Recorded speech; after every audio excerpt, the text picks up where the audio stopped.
At Bogota Chocolates, this woman is seen holding in her hand a 2-inch tall column of chocolate drippings that the workers at her gourmet chocolate company believes bears a striking resemblance to the Virgin Mary. Since the discovery, these employees have spent much of their time hovering over the tiny figure, praying and placing rose petals and candles all around it. I was raised to believe in the Virgin Mary, but this still gives me the chills, this lady said as she balanced the figure in her hand. Everyone should see this. California. Leo Williams claims the image of Jesus appeared to him while he was eating a plate of manicotti at an Italian restaurant. Williams said the image appeared before his eyes in the form of a bubbling, burned portion of cheese in his pasta dinner. Williams showed several people at the business who said they also saw the Jesus image and began to take photos of the discovery. He then reported that he called over the hostess, who, upon seeing the image, got chills. Then they called over more and more people. Pretty soon, there were over 100 people looking at the image, taking photos. All of them were reported to have chills. Lubbock, Texas. Fisherman Scott Curie reeled in this 20-pound fish on Buffalo Springs Lake. He immediately noticed the catch had human-like teeth. This has nothing to do with Jesus or the Virgin Mary. I just thought it was pretty cool. Ohio. Mike Thompson claims the image of Jesus appeared to him in a weekend breakfast of pancakes. Thompson said that he was making flapjacks for his family over the weekend when the image caught his eye. Upon closer inspection, he noticed what appeared to be the face of Jesus. Indiana. Jesus on a door. Mexico. The Virgin Mary on a door. Jesus on a tree. The signs, it seems, are everywhere. Anywhere. Where will it stop? Will it stop? What about the signs that are missed? The pancakes that are eaten? The dishes that are washed? Could we be missing some other messages? First the images were of the Virgin Mary, then of Jesus. Then they all ceased. Or did they?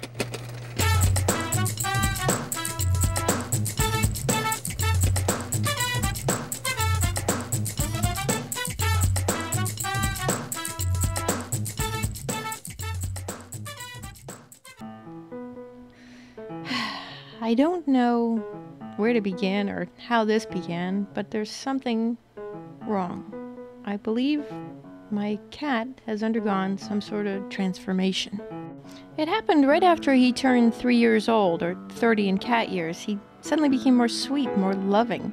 He'd always kept to himself, but out of nowhere he just assumed an entirely new personality. A few weeks ago, I'd taken some photos of him and the other pets and returned home from the photomat. As I looked through them, I noticed a strange orb over Foobie's head. I tried to scratch at it, but it didn't come off. And I noticed it wasn't in one picture, but in all of them. All of the ones of Foobie. Not in any of the ones of the other animals.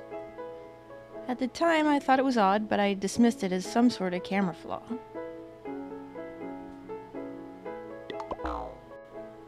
A few weeks after that, something else really strange happened. My friend's son called and told me he wasn't feeling well. I said, "Come by, I'll make you an herbal tea." Well, Foobie was in the room and he kind of looked concerned, which was weird.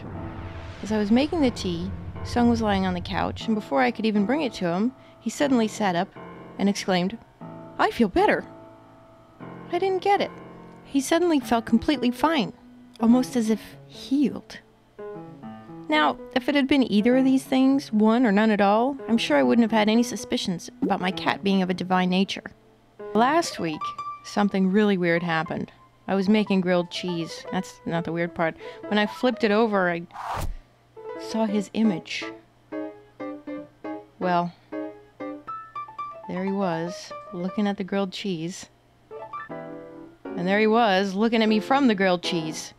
Now I thought, why had God chosen to give me these signs? Or if my cat really was this Foobie Jesus, why him? Why not Beaker? Why not Jane?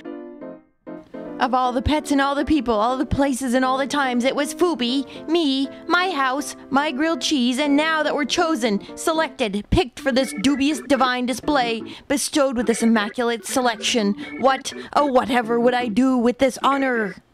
Sell it on eBay. I tried to list my grilled cheese on eBay, but much to my chagrin, there were already several hundred Virgin Mary and human Jesus images on tortilla chips, potatoes, manicotti sticks, rugulas, and other assorted wooden and pastry-like objects. Apparently, I was not the only person so gifted as to receive this sign. I decided at the last minute to pull the listing. I figured I was being silly, listing it, a sign so precious and so divine on an auction site. How could I have been so stupid? Of course the real answer would be to market it on t-shirts. I immediately thought of the possibilities. I had something unique here. How many people have Foobie Jesus tees? None. What would Foobie Jesus do? And I believe in Foobie Jesus. The possibilities are endless. Or at least there's 2 or 3. Just as I was about to order 10,000 t-shirts to start, I stopped. I realized, this is crazy. And I mean, what would the church backlash be? Pastors and priests from far and wide would be out for blood if they knew a woman in Florida proposed that her cat was Jesus. They'd probably think I was making a mockery of their faith, and true believers who flocked to see the Foobie J would be looked down upon as gullible fools more drawn to a random trick of nature than to the words and teachings of Jesus in the Bible. Rosaries, flowers, teddy bears would be piled up high as symbols of faith, and all the while homeless people in every city would have no hope. Hey, maybe the outpouring of money and the love for the Jesus cat would give them back the hope they lost long ago. I don't know. Maybe I'll just give it up. It was really silly anyway. Besides, I didn't have any real proof.